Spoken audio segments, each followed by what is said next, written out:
Hello students, today we are going to start chapter 9 of your textbook class 10th special English. So the chapter name is If. It is a poem written by Rudyard Kipling. So first of all we learn about the poet. So Rudyard Kipling 1865 to 1936 son of J.L. Kipling, ये इनके father का name है. The author and Illustrator of beast and man in India, जो कि author थे और Illustrator थे beast of man in India. Was born in Bombay, now Mumbai, जिनका जन्म बॉम्बे में हुआ था जो कि आज मुंबई के नाम से जाना जाता है. And educated at the United Service College Westward Ho, इनकी पढ़ाई हुई थी यूनाइटेड सर्विसेज कॉलेज में वेस्टवर्ड में. He was engaged in journalistic work in India from 1882 to 1889. इन्होंने जर्नलिस्ट की तरह काम किया 1882 से लेकर 1889 तक. Kipling was a prolific writer, ये एक राइटर थे.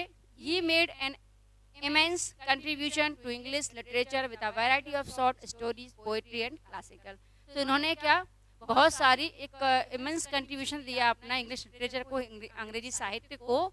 वैरायटी ऑफ शॉर्ट स्टोरीज, इन्होंने लघु कथाएं लिखी हैं, पोएम्स लिखी हैं और क्लासिक्स भी इन्होंने लिखे हैं. Kipling was famous for his originality, वो अपनी ओरिजिनलिटी के लिए फेमस हैं, रेंज एंड नरेशन के लिए. In 1907 he won the Nobel prize for literature, उन्हें नोबेल प्राइज मिला था लिटरेचर के लिए. Some of his publication are, कुछ उनकी पब्लिकेशंस जो हैं वो हैं डिपार्टमेंटल डिटीज 1886 में, the city of dreadful night, the night that failed 1890 में, बैरिक रूम बैलेट्स, द इनके जो भी हैं इनके ये पब्लिकेशंस हैं, ये अपना. इसके बाद यहाँ पर है ही his association with Jungle Book is well known, इनकी जो एसोसिएशन है जंगल बुक के साथ वो बहुत अच्छी जानी मानी है. In which the popular character of Mowgli is found, जिसमें कि एक प्रसिद्ध कैरेक्टर मोगली पाया जाता है. जंगल बुक पर पहले भी बहुत सारी स्टोरीज हैं और फिल्म बन चुकी हैं और आज भी बहुत सारी फिल्म बन रही हैं. If is a detective poem, यह एक डिटेक्टिव पोयम है और 4 स्टैंजा, इसमें 4 स्टैंजा है. पर stanza has 8 lines. In this poem he mentions certain qualifications and conditions necessary for becoming the master of the earth and a complete man. इस poem में उन्होंने एक सर्टेन क्वालिफिकेशन, योग्यताएं और स्थितियां बताई हैं जो जरूरी है एक व्यक्ति को मास्टर बनने के लिए, मास्टर ऑफ द अर्थ बनने के लिए और एक कंप्लीट मैन बनने के लिए. अब वो क्या बताते हैं अपने स्टैंजा में, लाइन बाय लाइन समझेंगे. 4 स्टैंजा पोयम है, हर स्टैंजा में 8 लाइन है. स्टार्ट करते हैं poem. If you can keep your head when all about you are losing there and blaming it on you. अब यहाँ पर keep your head का मतलब दिमाग शांत रखना, अपना मन शांत रखना. अगर कोई आपको जब ब्लेम करता है, कोई आप पर कोई आरोप लगाता है, कोई ब्लेमिंग करता है आपको, तो आपको अपना दिमाग शांत रखना है. और about you and losing their and blaming it, तो क्या होगा जब वो अपना दिमाग शांत ना रख पाए, अपना गुस्सा आ जाए और खो जाए, और लोगों के लिए बोला है, जब वो आप ब्लेम करें तो आपको अपना दिमाग शांत रखना है. If you can trust yourself when all man doubt you but make allowance for their doubting too. इन 2 लाइनों का मतलब है अगर आपको अपने आप पर विश्वास करते हो, आपको अपने ऊपर विश्वास रखना है जब सारे व्यक्ति आप पर शक करते हैं, जब आप पर सब लोग शक करें तब आपको अपने ऊपर विश्वास रखना है. बट मेक अलाउंस, अब लेकिन क्या करना है, आपको उनके डाउट को भी अलाउ करना है. कहने का मतलब ये है आप अपने आप पे विश्वास तो रखो, लेकिन जब आप पर इतने लोग डाउट कर रहे हैं तो आपको ये भी देखना है कि वो डाउट क्यों कर रहे हैं. इसके बाद नेक्स्ट लाइन है और being lied about don't deal in lies. अगर कोई आप पर झूठ बोलता है या आप पर झूठी बात करता है तो आपको उसमें डील नहीं करना है, मतलब आपको झूठ नहीं बोलना है. भले कोई झूठ बोल रहा है तो आपको झूठ नहीं बोलना है. और being hated don't give way to hating. अगर कोई आपसे नफरत करता है, आपको नफरत मिलती है, तो ऐसा नहीं, आपको नफरत ही उससे करनी है। मतलब झूठ का जवाब झूठ नहीं देना है, नफरत का जवाब नफरत नहीं देना है। And yet don't look too good nor talk too wise, लेकिन इसका मतलब ये भी नहीं है कि आपको क्या करना है, बहुत बुद्धिमान भी नहीं बनना है, बहुत अच्छे भी नहीं बनना है। जैसे कहा झूठ नहीं बोलना तो आप ओवर अच्छे बनने स्मार्ट बनने चले जाओ, तो वो भी नहीं बनना है। उन्होंने फर्स्ट स्टेंजा में यही कहा है। सेकंड स्टेंजा में if you can dream and not make dream your master, आप सपने देखते हो, अगर आप सपने देखते हो लेकिन सपनों को अपना मास्टर नहीं बनने देना है। मतलब आप कोई सपने देख रहे हो या अपना कोई वो रख रहे हो, ये नहीं कि वो आप पर हावी हो जाए। If you can think and not make thoughts your aim, आप सोच सकते हो, अगर आप सोचते हो लेकिन सोच को अपना उद्देश्य नहीं बनाना है। जरूर सुनना आपकी सोच सही हो, अपनी सोच को आप उद्देश्य बना लोगे तो उसके पीछे भागोगे ना। तो उन्होंने कहा है सोच को उद्देश्य भी नहीं बनाना है।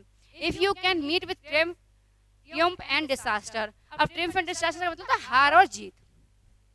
अगर आपको कभी हार होती है या आपकी जीत होती है तो क्या करना है, and treat those two impostors just the same, भले आपके जीवन में हार हो या जीत हो, वो कहते हैं दोनों को बराबर इक्वल देखना है। यानी कि कभी हार से हारना नहीं है, जीत से ज़्यादा खुश नहीं होना है, तो आपको दोनों को बराबर ट्रीट करना है। Next line, if you can bear to hear the truth you have spoken, twisted by knaves to make a trap for fools. इसका मतलब ये है, अगर आपको सच सुनने की ताकत है, अगर आप सच सुन सकते हो, सच बर्दाश्त कर सकते हो, तो आप सच बोलो। प्रिस्टेड बाय नेप्स, लेकिन क्या होता है, दुष्टों के द्वारा ट्विस्ट किया जाता है आपको एक जाल में फंसाने के लिए। यानी कि दुष्टों का यानी गलत लोगों का आदत होती है, वो आपको अपनी बातों में मूर्ख बनाएंगे, आपको झूठ का जाल डालेंगे। तो आपको क्या करना है, अपने आप पर, सच पर विश्वास करना है, सच बर्दाश्त करने की ताकत रखनी है। और watch the things you give your life to broken and stoop and build up with worn out tools. और watch the things you give your life, और जो चीजें, वो चीजें देखना है, जो चीजें आप अपना जीवन देकर भी उसको आपने बनाया है, ब्रोकन, उसको टूटने नहीं देना है। कभी कभी क्या होता है, टूट जाती हैं, बिल्कुल बिखर जाती हैं, तो उसको क्या करना है, आपको अपने पुराने औजारों से फिर से उसे बनाना है। मतलब अगर कोई चीज गलत हो जाती है तो आपको उससे फिर से सुधारना है। Third, if you can make one heap of all your wings and risk it on one turn of pitch and toss. If you can make one heap, अगर आपको जीत का ढेर मिल जाता है, मतलब आप जीत जाते हो, तो आपको क्या करना है, पिच एंड टॉस पर एक रिस्क उठाना है, यानी कि आप रिस्क भी उसमें उठाते हो। And lose and start again at your beginnings, क्या करना है, अगर आप हार जाते हो, तो ये नहीं कि आप हार मान के बैठ गए, आपको फिर से शुरुआत से फिर से शुरू करना है, यानी कि शुरू फिर से करना है, हार नहीं माननी। And never breathe and word about your loss, और कभी भी आपको क्या नहीं करना है, हार के बारे में कोई शब्द नहीं बोलना है, हार के बारे में नहीं सोचना है, ना कुछ बोलना है। इसके बाद if you can force your heart and nerve and sinew, इसका मतलब क्या है, if you to serve your turn long after they are gone. भले कभी आप हार जाते हो, आप नर्वस हो जाते हो, तो आपको क्या करना है, आपको अपने, यदि आप फोर्स कर सकते हो, क्या कर सकते हो, हार्ट को, नर्व को और स्न्यू का मतलब है पेशियां, मांसपेशियां बोलते हैं, तो अपने हार्ट को, नर्व्स को, स्न्यू को आपको फोर्स करना है, क्या करने के लिए, to serve your turn long after they are gone, यानी कि हारने के बाद उनको फिर से आपको फोर्स करना है कि आप फिर से वही काम पूरी ताकत से, हिम्मत से करो। And so hold on when there is nothing in you except the will which says to them hold on. अब इन्होंने क्या कहा है, एंड सो होल्ड ऑन, जब आपके पास कुछ नहीं है, आपको पता है आपके पास कुछ नहीं है, तो आपको, आपकी जो सिर्फ आपकी क्या है, उम्मीद है, इच्छा शक्ति है, उम्मीद है, उस उम्मीद बिल को छोड़कर आपके पास कुछ नहीं है, तो बिल आपसे क्या कहती है, इन तीनों चीजों को पकड़कर कि इनको होल्ड करके रखो, यानी कि आपको हार्ट, नर्व एंड स्नो को होल्ड करके रखना है और आगे बढ़ना है। If you can talk with crowds and keep your virtue, उन्होंने लास्ट पैरा में कहा है, लास्ट स्टेंजा में कहा है, अगर आप क्राउड्स बने भीड़ में, और आप बात करते हो, भीड़ में आप रहते हो, तो आपको अपने वर्चू, वर्चू मीन्स अच्छे गुण, गुड क्वालिटीज बचा के रखना है, बना के रखना है। और walk with kings nor lose the common touch, और अगर आप किसी बड़े राजा महाराजाओं के साथ, बड़े लोगों के साथ घूम रहे हो तो आपको अपना कॉमन टच भी नहीं छोड़ना है, नहीं भूलना है। If neither foes nor loving friends can hurt you, तो क्या होता है, if all men count with you but none too much. अब उन्होंने कहा है कभी ना तो आपके दुश्मन और ना ही आपके फ्रेंड्स आपको हर्ट कर सकते हैं, ना तो आपके फोर्स मींस था एनिमी, दुश्मन, ना तो आपके दोस्त और ना ही आपके लविंग फ्रेंड्स आपको हर्ट कर सकते हैं। If all men count with you, सारे व्यक्ति तुम्हारे साथ रहेंगे बट नन टू मच, लेकिन जरूरत से ज्यादा नहीं।